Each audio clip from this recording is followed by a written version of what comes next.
No sé si querés comenzar vos.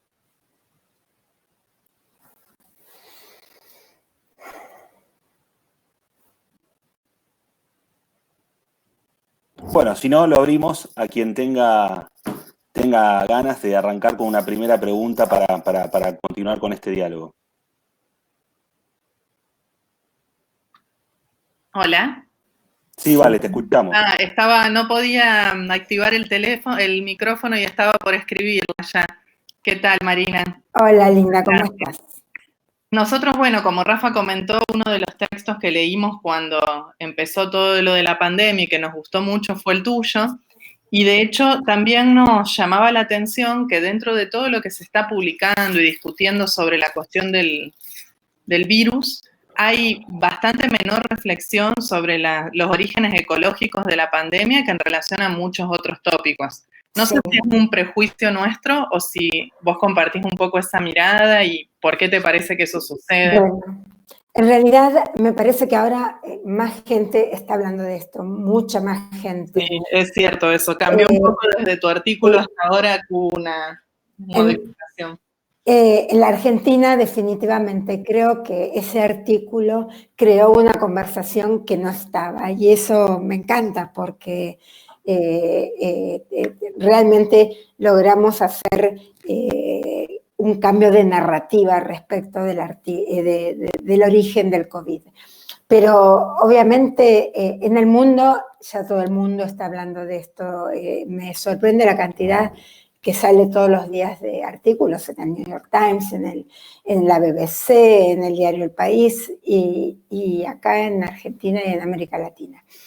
Ahora bien, yo llegué porque tengo la oreja bien parada a ese artículo y porque escuché en la radio de los Estados Unidos a una de las personas que cito en el artículo, que se llama David Quammen, que había escrito, le estaban haciendo una entrevista, y esto fue a principios de febrero, le estaban haciendo una entrevista en la radio pública de Nueva York, y dijo esta frase maravillosa, que dijo que los virus se caían de los árboles cuando nosotros desmontábamos, cuando nosotros lastimábamos definitivamente al bosque.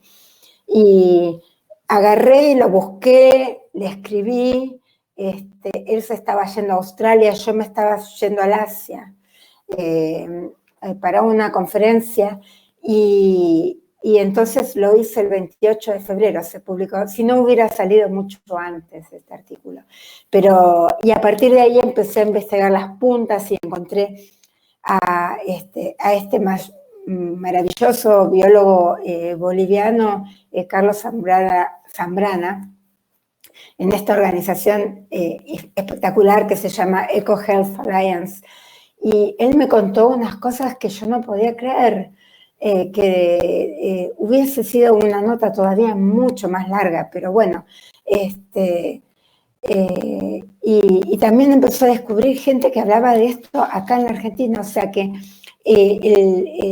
había toneladas de información científica respecto de la posibilidad de un salto zoonótico a partir de nuestra destrucción del ambiente, solo que no estaba incorporado dentro del discurso periodístico, por lo menos aquí.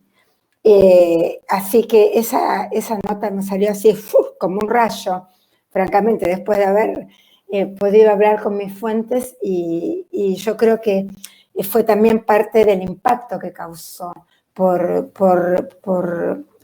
cuánto me emocionó saber esa información y la calidad de la información que tenía. No sé si contestó tu pregunta o me fui por las ramas.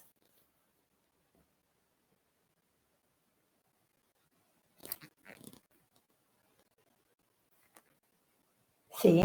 No se te escucha, vale. Habilitar el micrófono. Perdón, todavía no me manejo tanto con el Jitsi.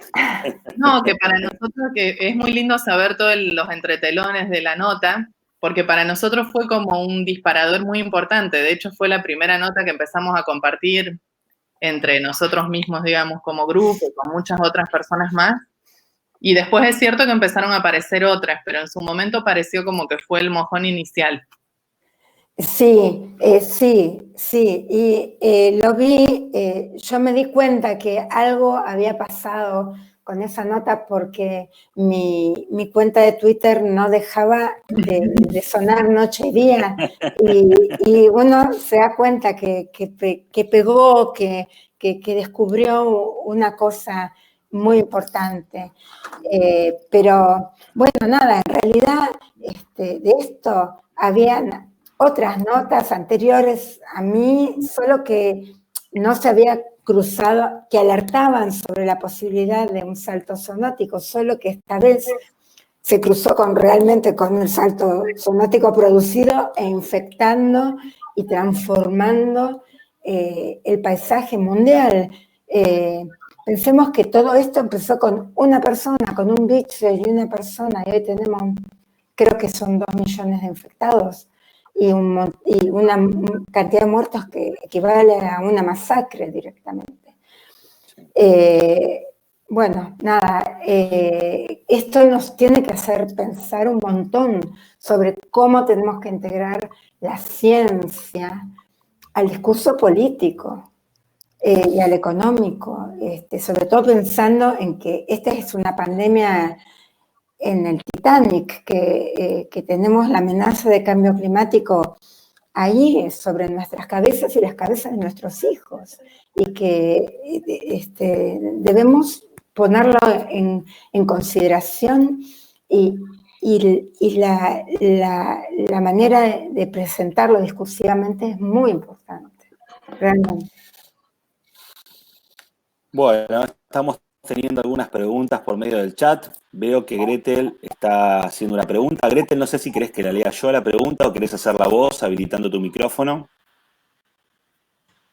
¿Ahí me escuchan? Más o menos. Un poquito despacito. A ver, ahí un poco mejor. Se te escucha un poco bajo. ¿Querés hacer la voz entonces? A ver, ahí te estamos escuchando un poco mejor.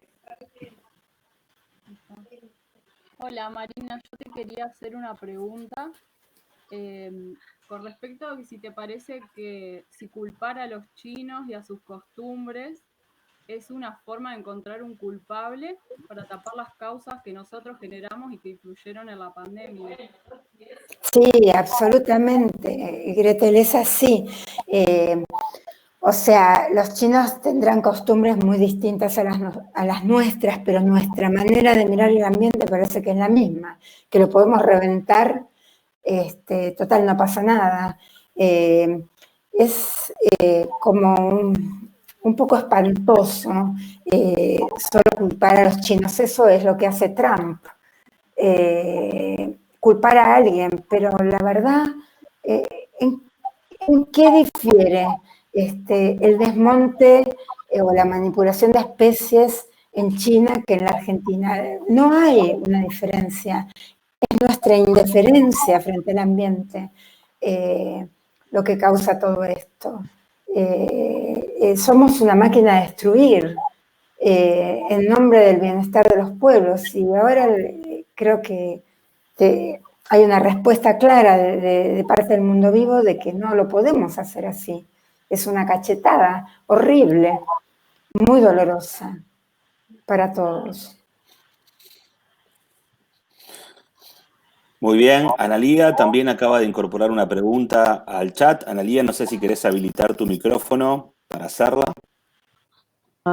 ¿Está habilitado ya? ¿Me escuchan? Sí, te escuchamos. Perfecto. Hola Marina. Hola. Muchísimo conocerte y agradezco también a Capivara que te haya invitado y abierto este espacio. Como dice Vale, ella nos compartió en un grupo que tenemos tu nota y nos sorprendió muchísimo en relación a todas las notas que se estaban compartiendo, que tenían más un carácter filosófico, ¿no? O político, de análisis, digamos. Así que nos alegró que fueras mujer, la verdad, porque muchas de las notas que circulaban eran de varones, entonces también hacíamos esa observación en este contexto, y de alguna manera también una cierta sensibilidad y poética desde la escritura. Y en relación a esto que estás comentando en la charla, quería preguntarte si has tenido alguna experiencia de cómo el viaje que una nota periodística hace hasta poderse convertir en una política pública. Si has tenido esa experiencia y si eso ha sucedido, ¿cómo fue? No, bueno, primero decirte que me emocionan todas tus palabras, gracias. Sí, es importante que seamos mujeres las que hablemos de esto. En Periodistas por el Planeta somos 3 mujeres de distintas generaciones, pero somos mujeres y estamos como muy orgullosas, muy orgullosas de todo eso, ¿no? He tenido a lo largo de mi carrera periodística un montón de impacto por diferentes cosas que he escrito. Desde la caída me acuerdo la primera vez de Angelos, ¿se acuerdan? Que era gobernador de Córdoba, y que yo qué sé, no te podría decir más, pero respecto del ambiente todavía no hemos tenido ese viaje de la prensa a la política pública. Esto es una larga batalla. Me acuerdo siempre de que un abogado ambiental muy conocido, se llama Andrés Napoli, me dijo, mira, en ambiente nosotros somos maratonistas. No vamos por la meta chiquita, vamos por la meta larga. Y bueno, estamos corriendo la carrera, qué sé yo. No tenemos que desesperarnos, pero tenemos que seguir insistiendo. Recién estamos comenzando realmente la discusión de estos temas en la Argentina. Bueno, a atraccionar más gente, tenemos que seguir insistiendo, pegando, golpeando, pero no espero resultados rápidos en esto, de ninguna manera. Pero creo que de a poco vamos influyendo en la agenda pública. Yo creo que hoy en la Argentina no hay lugar para ningún tipo que se niegue al cambio climático. Bueno, eso no es evidente en todos los países y ese es un logro nuestro y de todos los colegas que escriben sobre eso. O sea que esta es como decía Napoli, ¿no? Una maratón, una cosa de largo aliento y hay que seguir y no hay que bajarse. Perfecto. Muchas gracias, Marina. A vos. Muy bien. Bueno, veo que hay mucha gente conectada. Les agradecemos a todos y a todas que se hayan sumado. Me parece que también está conectada Celeste Medrano. Celeste, no sé si quieres hacer una pregunta. Ahí veo que también está conectada María José Lubertino. María José, acabas de pedir la palabra. No sé si querés habilitar el micrófono para hacer una pregunta. ¿Se escucha? Sí, se escucha. ¿Hola? Sí. Soy Celeste Medrano. Celeste, bueno, Celeste. Arrancamos con Celeste y después sigue María José. Sí, bueno, muchas gracias por invitarme a la reunión. No sé, ¿sí yo o quién? Creo que Celeste iba primero. ¿Yo? Celeste. Celeste. Bueno, ok. No tengo de dispositivo, No problem. así que mi cara será Dale, te incógnita. escuchamos, Celeste. Pueden googlear. Bueno, yo trabajo con pueblos indígenas en Argentina y bueno, y siempre mi tema han sido las zoologías indígenas. Desde que empezó la pandemia, bueno, me puse a reflexionar, como creo muchos lo hemos estado haciendo, y un poco mi preocupación tiene que ver con que, bueno, primero la desventaja con la que viene el discurso de las ciencias sociales o las mal llamadas ciencias blandas. Hay algo, me parece, que tengo la impresión de que la pandemia siempre se ha focalizado muy desde lo biomédico, desde lo exacto, desde lo duro, y bueno, y sabemos que hay un montón de otras cosas que impactan en la salud, que parece esoterismo, pero qué sé yo, estar contento y en comunidad, sabemos que eso fortalece el sistema inmunológico y eso nos ayudaría a pelear contra una posible infección del virus. Y entonces estoy así como un poco, no sé, un poco pensando en eso, ¿no? En la forma tan univocal respecto a las ciencias, como se viene mirando esta pandemia. Y bueno, y porque trabajo en pueblos indígenas también, me lo pregunto porque sé que mis maestros, mis interlocutores siempre me enseñan que hay un otro cuerpo, o sea, que nosotros tenemos una forma de entender y construir nuestro cuerpo, y es bien diferente a la de los, por lo menos muchos colectivos indígenas argentinos, pero no solo. Y también eso se concatena con diferentes ambientes. Entonces, yo siempre me encuentro con un poco de dificultad cuando hablamos de ambiente, porque muchas veces el ambiente o la naturaleza, así tal cual me la enseñan los COM, es bien diferente a la naturaleza que repone, por ejemplo, un ecologista o un científico ambiental o un biólogo o yo misma o mi mamá o mi tía. Es verdad lo que decís.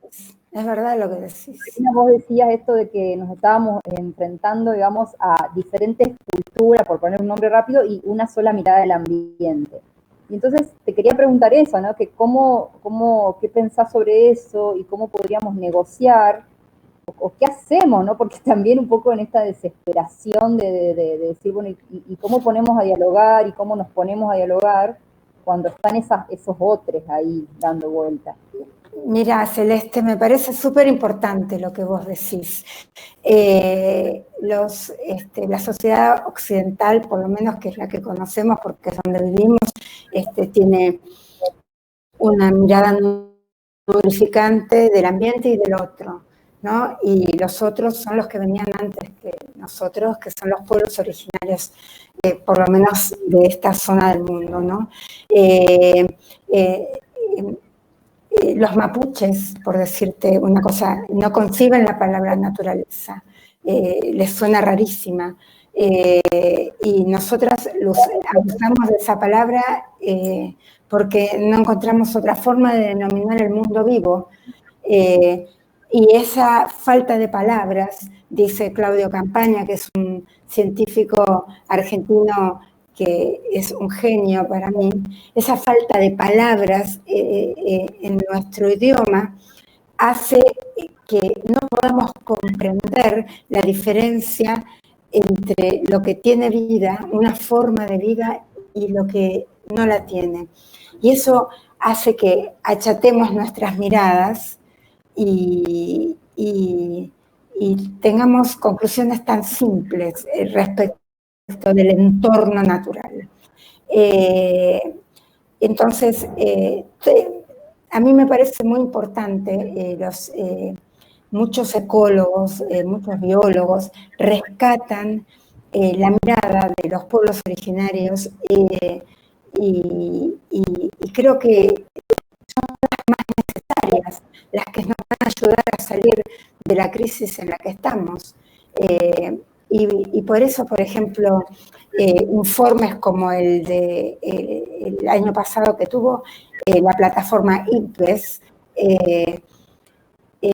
llamaba a utilizar esos conocimientos, esas herramientas, esa mirada, para no perder el mundo que conocemos, el mundo que tenemos, para dejarle algo a nuestros hijos. Así que ojalá pudiéramos tener todos los días contactos con los pueblos originarios y que nos enseñaran, y que nosotros pudiéramos aprender de ellos. Muchas gracias. A vos. María José, si querés hacer uso de la palabra.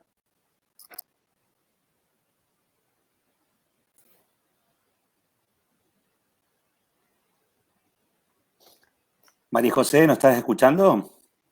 Sí, se va y se viene el sonido. Ok, ¿me toca a mí? Ok. Bueno, dale. muchas gracias a Valeria por invitarme y a Marina por su por su artículo y ahora por esta reunión. La verdad que durante muchos años de hacer política, siempre he pensado en esta lógica de que yo era fondista. Napoli dice maratonista, yo siempre dije que era fondista, ¿viste? Cuando me iban pegando cachetazos de cosas que no se concretaban, decía, bueno, estábamos sentando las bases y la reforma lenta, vamos, qué sé yo. Y la verdad es que además de que los años me llevan a ser más revolucionaria y tener más impaciencia, me parece que este tema no da para ser maratonistas, que tenemos que acelerar el cambio porque se nos viene encima la noche, digamos, ¿no? Estamos, como vos bien dijiste, en el Titanic y me parece que hay que acelerar los cambios. Y me parece que aunque todo hay un packaging político que habla de el cambio climático, en realidad lo que está matando es el capitalismo, el extractivismo, porque vos fíjate que aún los países de los que estamos hablando loas porque tomaron medidas sanitarias que todos celebramos, como es el caso de la Argentina, el desmonte no paró, sino que se agudizó en Salta. El extractivismo no para con la minería contaminante, no para con los agrotóxicos, no para, están pujando por volver al urbanismo extractivista. Entonces, nada, a mí me parece que está bueno generar una confluencia, ciencia, economía crítica, política y periodismo, y me parece, no sé, estuvimos el otro día charlando de esto mismo desde las ecofeministas, trabajando con un grupo de economía crítica, pero me parece que la solución y el aceleramiento no va a venir de los datos científicos de la ecología, sino más bien de que podamos repensar formas de producción y de consumo alternativas. Tenemos que pensar más en la economía para volver con estos elementos, porque los datos de la ecología ya están y me parece que lo que no está funcionando es que la política repiense la economía. Eso, me gustarían tus reflexiones y saber si en estas investigaciones que estás haciendo encontraste más otros grupos que puedan ser de afinidad o de interés para trabajar juntos. Grupos de interés y afinidad para trabajar juntos encontramos todo el tiempo. Sí, todo el tiempo. Entiendo tu impaciencia y yo también tengo esa impaciencia. La verdad que corriendo soy un pescado, así que una maratón me resulta difícil, me quedo sin aire, como decís vos, y la noche se nos viene encima, pero hay que ser inteligentes. Y nosotras, por ejemplo, empezamos enfocándonos mucho, por ejemplo, en Vaca Muerta, donde ahí veíamos un espacio súper concreto para meternos a discutir contra el fracking. Y empezamos a trabajar muy fuertemente en esa dirección. Bueno, ahora la realidad económica parece que está mostrando que lo que decíamos teníamos un montón de razón. Pero bueno, nada, nadie logra la revolución overnight, en un segundo para el otro. Es un paciente ejercicio, no salimos del extractivismo de un día para el otro. No funciona, yo quisiera que sí, pero bueno, es una batalla. Mirá lo que pasó en Mendoza, ahí la gente sabe que ya está, que la megaminería fue, pero en San Juan no. Y bueno, y tenemos realidades diferentes dentro de nuestro propio. En Chubut la gente quiere, en Córdoba, no quiere, en Córdoba tampoco quiere, pero bueno, en Jujuy muy pocos la cuestionan. O sea, qué sé yo, son peleas políticas que hay que dar constantemente. No sé si a saltar el Palacio de Invierno de un día para el otro con el cambio climático. De que no lo veo, es que no suceden los cambios sociales así tampoco porque nosotros lo proponemos así, porque lo decimos. O sea, son pacientes construcciones. En ese sentido, vuelvo con Nápoli, es una maratón. Bueno, curiosamente, Marina, hiciste referencia recién a la provincia de Mendoza y tenemos a un amigo conectado, un gran amigo, Agustín Sánchez, que ahí nos está saludando. Live streaming is on. Que, bueno, es de la provincia de Mendoza capital, es un abogado ambientalista, tiene un extenso trabajo en contra del fracking y en la provincia de Mendoza desde las organizaciones sociales. Pero bueno, Agustín, me gustaría que tomes la palabra, que te presentes y que un poco trates de retomar este diálogo a partir de estas últimas referencias que hacía Marina sobre la pregunta de María José y continuamos con el diálogo.